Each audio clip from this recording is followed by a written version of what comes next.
مسلم نون کے قائد نواز شریف کا یہ کہنا ہے کہ اگر 5 جج مجھے نہ نکالتے تو مانسہرہ میں ایئرپورٹ اور میٹرو ٹرین ہوتی۔ آج وزیراعظم بننے نہیں الیکشن لڑنے کے لیے مانسہرہ آیا ہوں۔ مانسہرہ میں جلسے سے خطاب میں انہوں نے کہا جن کی 10 سال حکومت رہی انہوں نے خیبر پختونخوا میں کیا کیا، ظالموں نے پاکستان کا ستیہ ناش کر دیا۔ ہم دنیا میں بہت پیچھے رہ گئے، بگاڑنے والے ملک کو بگاڑ کر چلے گئے۔ پاکستان کو واپس ٹریک پر لانا جان جھونکوں کا کام ہے، پاکستان کی دوبارہ تعمیر کرنا ہوگی۔ مانسہرہ والے جھوٹے شخص کے جھانسے میں کیسے آ گئے؟ بگاڑنے والوں کو ووٹ خیبر پختونخوا کے لوگوں نے ہی دیا تھا۔ مانسہرہ میں انشاءاللہ ٹرین چلے گی جو مظفر آباد، چلاس اور گلگت تک جائے گی۔ نواز شریف نے مانسہرہ میں ایئرپورٹ، میڈیکل کالج اور یونیورسٹی بنانے کا اعلان بھی کیا۔ فی الحال تو میں آج یہاں وزیر اعظم بننے کے لیے نہیں آیا، آج تو میں یہاں الیکشن لڑنے آیا ہوں۔ الیکشن 10 سال جن کی حکومت رہی ہے کے پی کے میں، انہوں نے کے پی کے کا اور مانسہرہ کا کیا کیا؟ کوئی نیا پاکستان بنایا؟ کوئی تبدیلی آئی؟ بلکہ یہاں پر اگر کسی نے کچھ بنایا ہے تو وہ پھر اس موٹر وے پہ جا کے دیکھے کہ نواز شریف نے یہاں پہ کیا بنایا ہے۔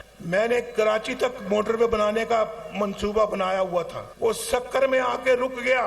آپ جانتے ہیں کہ پاکستان کے اندر کوئی مہنگائی نہیں تھی، ان ظالموں نے پاکستان کا ستیہ ناش کیا۔ ہم نعرے تو بہت لگاتے ہیں لیکن یہ جان جوکوں کا کام ہوگا اس پاکستان کو دوبارہ پٹری پہ لے کر آنا۔ لیکن خیبر پختونخوا والوں، آپ بھی اس جھوٹے شخص کے جھانسے میں آ گئے۔ اگر مسلم لیگ نون کی گورنمنٹ آتی ہے، ایک خوبصورت ایئرپورٹ بنے گا مانسہرہ میں، مانسہرہ میں ٹرین آئے گی، ریل گاڑی آئے گی، انشاءاللہ کراچی سے چلے گی، مانسہرہ آئے گی اور مانسہرہ سے آگے مظفر آباد جائے گی انشاءاللہ۔ کالج بھی بنے گا، یونیورسٹی بھی بنے گی انشاءاللہ اور میڈیکل کالج بھی بنے گا انشاءاللہ یہاں پہ۔ 4 بار نہیں 1 بار موقع دیں، بے نظیر بھٹو کا نامکمل مشن پورا کروں گا۔ چیئرمین پیپلز پارٹی بلال بھٹو کا ساہیوال میں جلسے سے خطاب، کہا پاکستان مشکل وقت سے گزر رہا ہے۔ پیپلز پارٹی واحد جماعت ہے جو تمام مسائل کا مقابلہ کر سکتی ہے۔ باقی سیاسی جماعتیں نفرت اور تقسیم کی سیاست کر رہی ہیں۔ نفرت اور تقسیم کی سیاست کو دفن کرنے کے لیے الیکشن لڑ رہا ہوں۔ ہم آپس میں لڑتے رہیں گے تو ملک مخالف اس کا فائدہ اٹھائیں گے۔ بلاول بھٹو نے ہر ڈسٹرکٹ میں غریبوں کے لیے مفت علاج کا اسپتال بنانے کا اعلان بھی کیا۔ کہتے ہیں عوام کا مفت علاج ہونا چاہیے۔ سالانہ 1500 ارب روپے اشرافیہ کو سبسڈی دی جاتی ہے۔ پاکستان مشکل وقت سے گزر رہا ہے۔ پاکستان پیپلز پارٹی وہ واحد جماعت ہے جو ان تمام مسائل کا مقابلہ کر سکتی ہے۔ باقی جو سیاستدان، سیاسی جماعتیں اس الیکشن میں حصہ لے رہے ہیں وہ وہی پرانی سیاست کر رہے ہیں، وہ نفرت اور تقسیم کے سیاست میں لگے ہوئے ہیں۔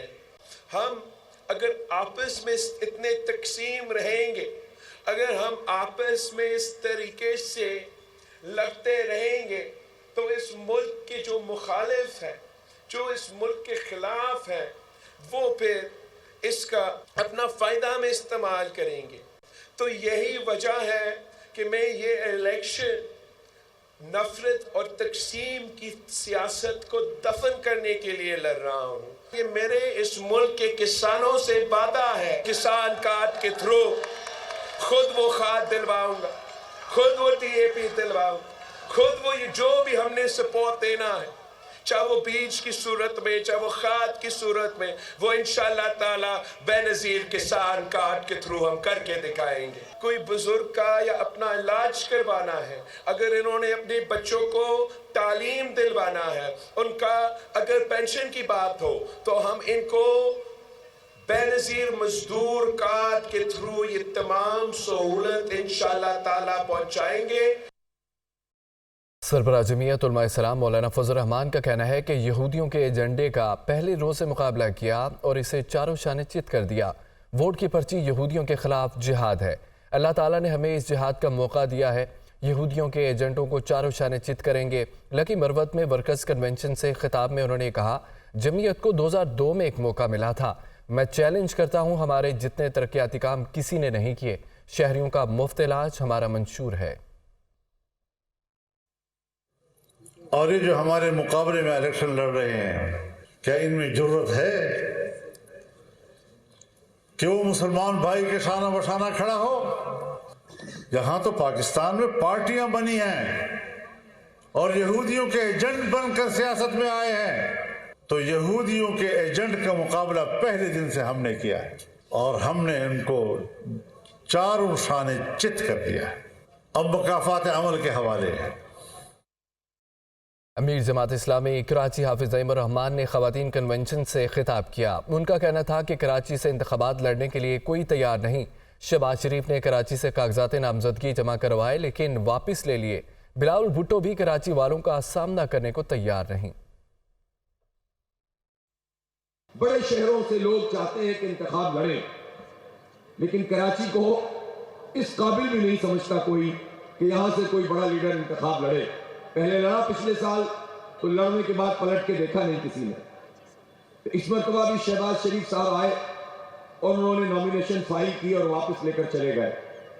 بلاول صاحب جنہوں نے ابھی پچھلے دنوں اپنے تئیں کراچی کو فتح کیا ہے، یہ شہر جس کو وہ کہتے ہیں کہ ہمارا شہر ہے، بلاول صاحب نے یہ جرت ہی نہیں کی کہ اس شہر کراچی سے وہ نامینیشن فائل کرتے۔ لوگوں نے ایک زمانے میں تصور کیا تھا کہ ایم کیو ایم، لیکن ایم کیو ایم نے جو تماشا کیا اس نے تو ہماری نسلوں کو تعلیم سے محروم کر دیا، اس نے تو ہمیں بہت پیچھے لے کر چلی گئی۔ آفیشل سیکریٹ ایکٹ عدالت نے بانی پی ٹی آئی اور شاہ محمود قریشی کے خلاف سائفر کیس میں سابق سیکرٹری خارجہ سہیل محمود سمیت مزید 4 گواہان کے بیانات قلم بند کر لیے۔ سماعت آج بھی جاری رہے گی۔ بانی پی ٹی آئی اور شاہ محمود قریشی کے خلاف سائفر کیس، 4 گواہوں کے بیان ریکارڈ۔ ستمبر 2022 میں ریٹائرڈ ہوا، اس وقت تک سائفر موصول نہیں ہوا۔ سابق سیکرٹری خارجہ پٹیالہ جیل میں خصوصی عدالت کے جج ابو الحسنات ذوالقرنین کے سامنے سابق سیکرٹری خارجہ سہیل محمود، سابق سیکرٹری داخلہ یوسف نسیم، اسسٹنٹ کمشنر اوید سمیت 4 گواہان نے بیان ریکارڈ کرایا۔ سابق سیکرٹری خارجہ سہیل محمود نے کہا کہ ستمبر 2022 میں ریٹائرمنٹ تک سائفر موصول نہیں ہوا۔ بار بار مداخلت پر عدالت نے پروسیکیوٹر رضوان عباسی کو روک دیا۔ سوشل میڈیا پر عدلیہ مخالف مہم کی تحقیقات کے سلسلے میں اہم پیش رفت ہوئی ہے۔ جی آئی ٹی میں نادرا کا ایک آفیسر بھی شامل کر لیا گیا۔ نگران وزیر اطلاعات مرتضی سولنگی کا کہنا ہے ریاستی اداروں کے خلاف مہم چلانے والوں کے خلاف سخت قانونی کارروائی عمل میں لائی جائے گی۔ رپورٹ دیکھیے۔ سوشل میڈیا پر عدلیہ مخالف مہم کی تحقیقات میں اہم پیش رفت، جے آئی ٹی میں نادرا افسر کا نام بھی شامل۔ عدلیہ مخالف مہم چلانے والوں کا نام ای سی ایل اور اسٹاپ لسٹ میں شامل کرنے کا فیصلہ۔ وزیر اطلاعات مرتضی سولنگی کا کہنا ہے کہ ریاستی اداروں کے خلاف مہم چلانے والوں کے خلاف سخت قانونی کارروائی عمل میں لائی جائے گی۔ جو متعلقہ ادارے ہیں، ایف آئی اے ہے، پاکستان ٹیلی کمیونیکیشن اتھارٹی ہے، اور جو مجاز ادارے ہیں، وہ اس پر اپنی کارروائی جاری رکھے ہوئے ہیں۔ تفتیش بھی ہو رہی ہے اور کئی 100 جو اکاؤنٹس ہیں وہ مانیٹر کیے گئے ہیں جن کے خلاف کارروائی ہوگی۔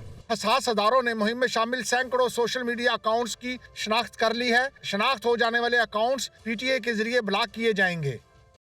وزیر اعظم کی قائم کردہ کمیٹی کے کنوینر نگران وفاقی وزیر برائے مواصلات اشرف تارڑ نے چیف الیکشن کمشنر سکندر سلطان راجہ سے ملاقات کی اور عام انتخابات کے انتظامات کے حوالے سے تبادلہ خیال کیا۔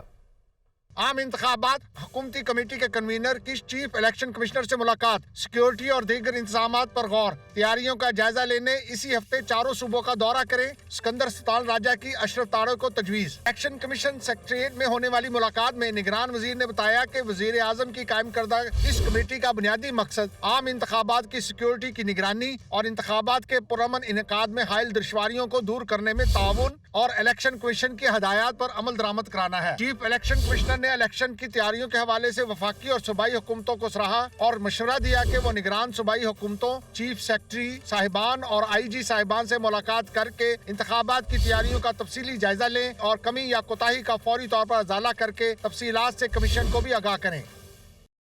الیکشن کمیشن نے این اے 83 اور این اے 85 میں انتخابات ملتوی کرنے کے ریٹرننگ افسران کے نوٹیفیکیشن منسوخ کر دیے۔ الیکشن کمیشن نے دونوں حلقوں میں انتخابات کے احکامات جاری کر دیے۔ چیف الیکشن کمیشنر نے دونوں حلقوں میں انتخابی عمل جاری رکھنے کی ہدایت کی۔ اسلام آباد سے رپورٹ دیکھیے۔